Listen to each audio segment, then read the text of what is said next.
alike as two peas in a pod.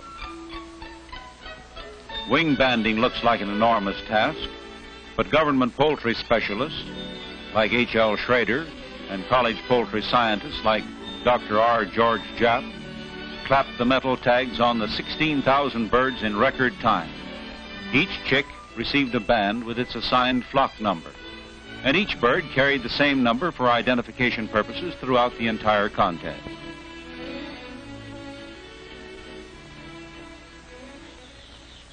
The chicks were placed in boxes for shipment to the experiment station in Georgetown, there to begin a 12-week growing period under the supervision of officials of the Delaware Agricultural Experiment Station.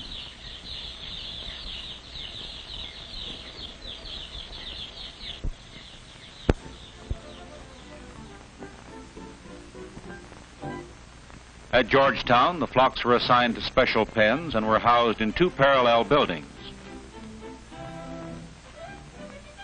4 boxes, 100 birds in each, went into each of the 40 pens, measuring 15 by 20 feet.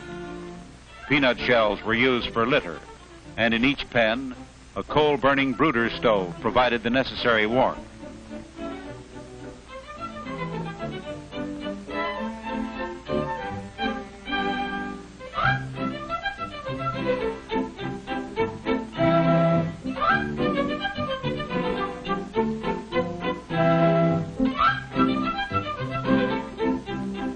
The day-old chicks soon solved the mysteries of feeding troughs and water jugs. The first 2 weeks, each pen had 4 chick feeders 3 feet long and 4 one-gallon water jugs. Later, these were replaced by 5 larger feeders with adjustable supports and the jugs removed in favor of automatic fountains. Adequate quarters, warmth, clean, dry litter, ample food and water. That's what the chicks thrive on. And these chicks had the very best in care and sanitation.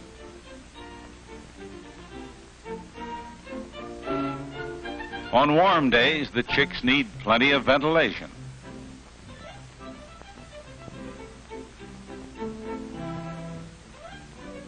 Professor Carl Seeger, superintendent of the experimental station, inspected the contest pens and kept daily records on vital statistics.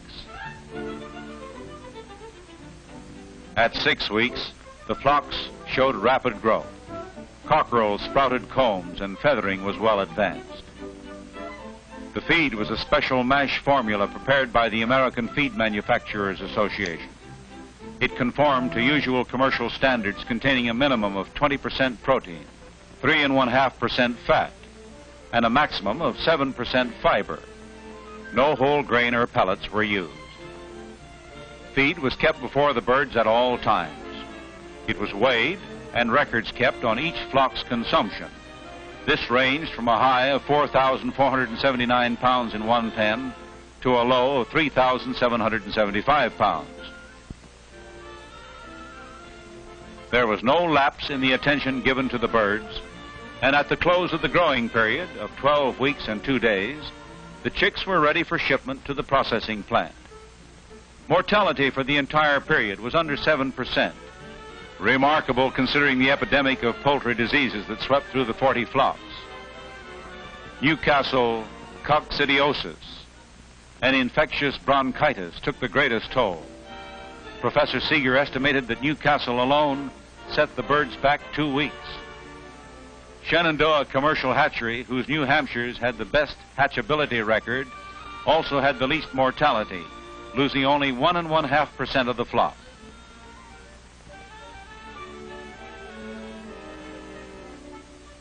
The coops were weighed at Georgetown, and this live weight figure used to calculate pounds of feed per pound of gain. 2 flocks averaged 3.17 pounds of feed per pound of gain. California Cornish New Hampshires, entered by the Van Tress Hatchery of Marysville, California, were tops in live weight, averaging 3.57 pounds, and some weighed close to 5 pounds.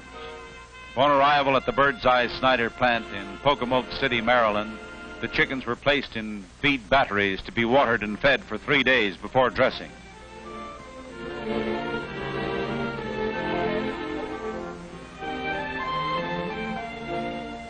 The regular battery diet was given to the birds, and on Monday, June 21, each lot was dressed separately, cooled and ready for judging. Every sixth bird selected as a judge's sample and rated for meat characteristics.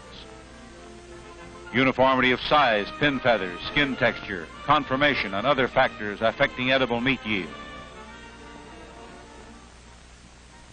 12 birds from each of the samples were packed for display purposes. Others went on the eviscerating line. The carcasses were thoroughly washed, prepared ready to cook, and subjected to government inspection. Judging of the dressed birds was completed at Pocomoke, and the score of each flock, combined with figures from the live bird scorecard, determined the contest results. On June 24th at Georgetown High School, visitors from Canada and all parts of the United States saw on the stage an average pullet and cockerel from each flock and a box of dressed poultry representing each entry.